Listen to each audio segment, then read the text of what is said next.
Good morning. So I believe today is the 18th, I think, of, no, 17th?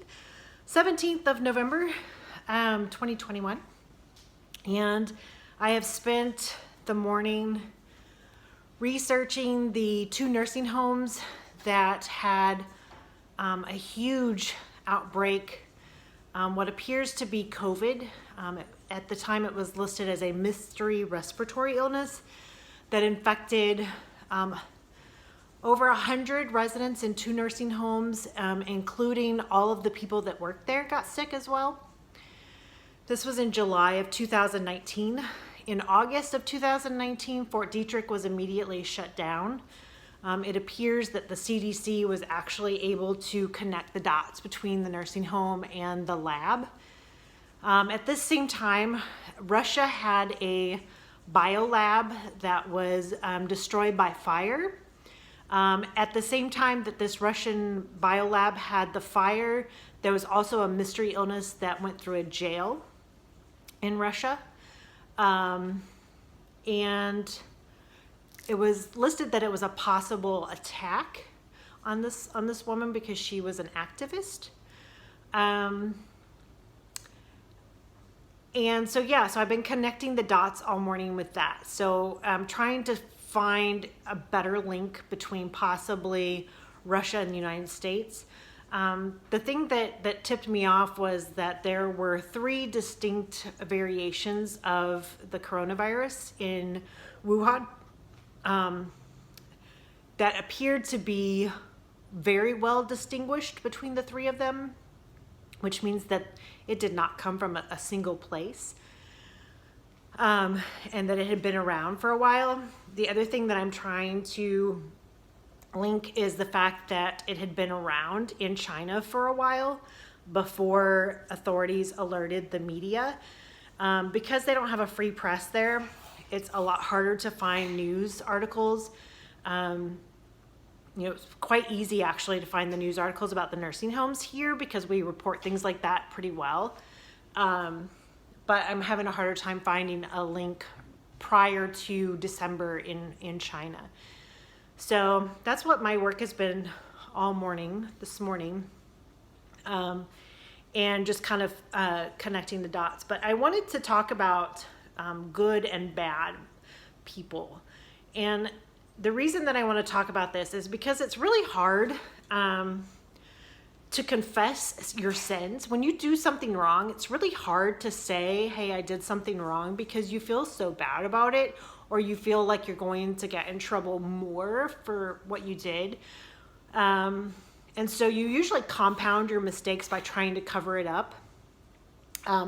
It appears that the CDC and possibly the government is trying to cover their tracks by making people have vaccinations. That way the mRNA technology is already in your body, or is put into your body after you've had the virus. There's no reason to require people that have had the virus to get a vaccination unless you're trying to cover your tracks and put something in the body that covers up the fact that they had mRNA technology already in their bodies. So I want to talk about good and bad people and my experience that I had in my life. So when I was younger, and I think I've put this on my channel before, is I had like an emotional breakdown. I had a conversion disorder, ended up being in the hospital for 5 years. And I just kept telling one lie upon another lie, just building up the story of what was happening with me, because I didn't want to actually deal with what was really happening with me. So I kind of made up this whole story about what was happening to me because I couldn't actually think about what was actually what the actual problem was. And I became what I would consider a bad person. But it's not bad people, it's stages in moral development. We try and teach moral development because we want people to skip some of those stages, but moral development comes from doing something wrong, realizing that you did something wrong, seeing what happened because you did something wrong, and deciding to do something better, or getting to a point where you're no longer doing those things wrong because you prefer a better way of life. than doing things that are wrong that have bad consequences. So it's a stage of development. And our stages of development in in dealing with germs is we're still in a very young stage of moral development. We're still messing with viruses. We're still playing with them in labs. We're still making them worse than what they actually were in biolabs for germ warfare, and trying to use them as I guess confidential ways of killing people without them knowing that they've been killed by a country or something.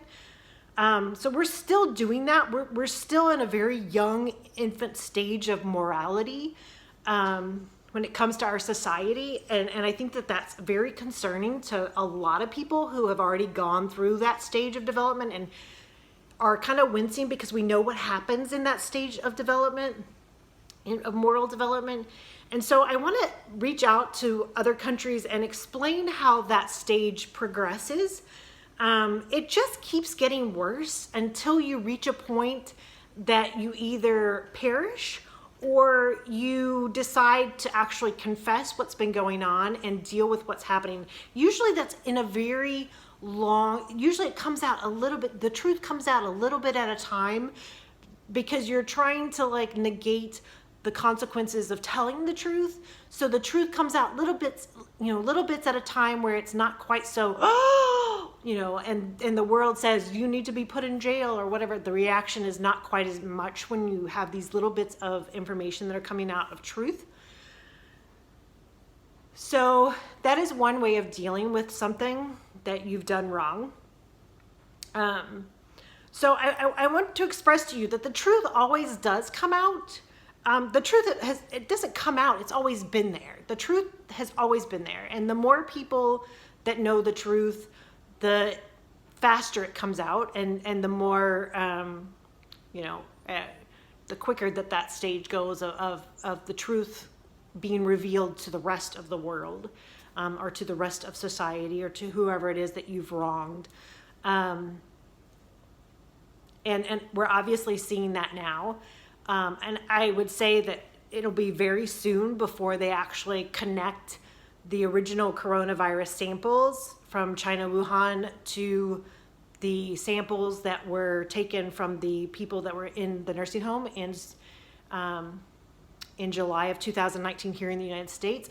I would say that comparing those two samples we're pretty close to being able to compare those samples.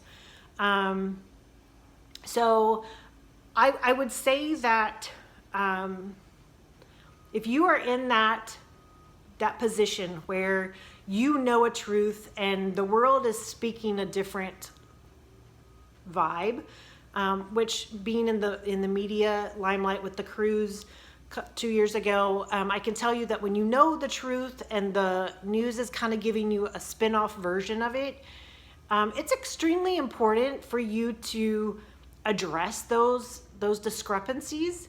Doctors out there, I know that you know that antibodies that somebody has from an illness last forever. There are two types of antibodies.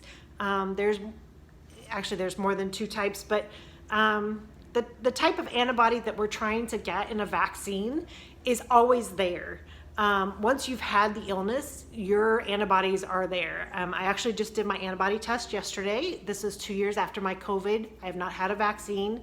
So that when I approach legislature on December 1st, that I will be able to put that proof in front of them, as well as all of this research that I've been doing.